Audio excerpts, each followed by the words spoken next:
A rarely used technique to upgrade old power lines could play a major role in expanding the U.S. power grid. The method is called advanced reconductoring, and a couple of recent reports suggest the concept could roughly double the capacity of the electric grid in many parts of the country. Joining us now to discuss is one of the lead researchers who compiled the data showcasing the benefits of using this technology, Umed Paliwal, senior scientist at the University of California, Berkeley. Can you tell me more about advanced reconductoring and what your research has been telling you? Yeah, thank you for having me here. So essentially, reconductoring is essentially replacing the wires of an existing power line with newer wires that are made up of advanced materials. Now these newer wires are able to carry double the amount of electricity as compared to the conventional wires. And the reason this is so important today, because the US is seeing an unprecedented growth in the electricity demand. We are getting new manufacturing facilities set up in the US. A lot of data centers are coming in the US, and more consumers are buying electric vehicles. All these users need a reliable supply of electricity. So the solution that we are coming up is that of reconductoring, that we can just replace the wires of the existing transmission line. And the interesting thing about this is that this could be done in 1 to 2 years as compared to building new transmission lines, which takes 10 plus years. So that way, the electricity demand that is coming up today, in 1 to 2 years, we could supply that electricity reliably through just changing the wires of existing transmission lines. What exactly is the difference between the current power lines that we're using versus if we were to put these advanced reconductoring wires in? So in these newer wires, what we do is we replace the steel with a material that is made up of carbon fiber. And carbon fiber is 10 times as stronger as steel, and it doesn't sag when it's heated. Uh, the conventional wires that are used today, they are made up of aluminum and steel. It's a century-old technology that has not been updated so far. And what happens is, as you send more and more electricity through these wires, they heat up. And as we have studied in our physics classes, if something heats up, they expand. And as these conventional wires they heat up, they expand and they sag.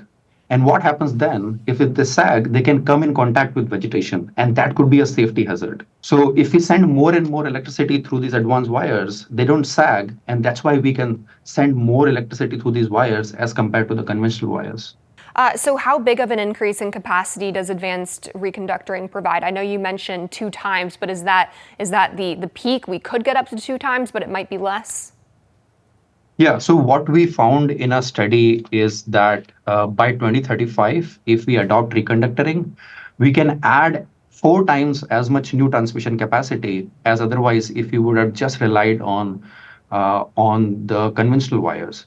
So the electricity is the foundation of our modern economy, and like it supply of cheap and reliable electricity like builds the industrial base. And if we have to compete globally, like that is a requirement. If we want the AI revolution to happen in the US as compared to somewhere else, we need to build this infrastructure.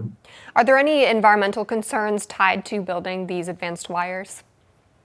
Yeah, so there are so these wires, the raw material that is used to build these wires is a byproduct of the oil refining process. So there are some carbon emissions that are associated with it.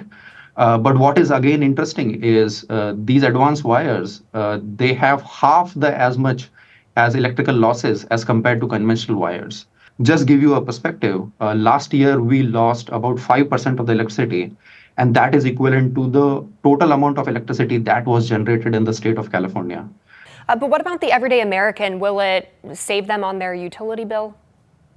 Yeah, so what we found is that by 2050, the electricity cost to the consumers were reduced by 3 to 4% because of these advanced wires.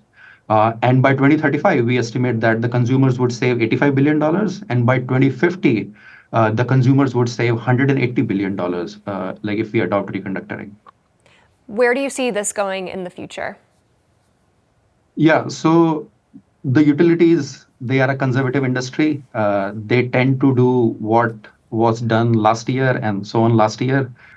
So slowly, a lot of utilities are waking up to this opportunity. I mean, it is kind of like important for them to adopt this technology because it takes 10 to 15 years to build these new transmission line, and this solution is much faster and costs half as much as building new lines. Well, Umed Paliwal, senior scientist at the University of California, Berkeley, thank you so much for coming on and telling us about this incredible venture that you are a part of.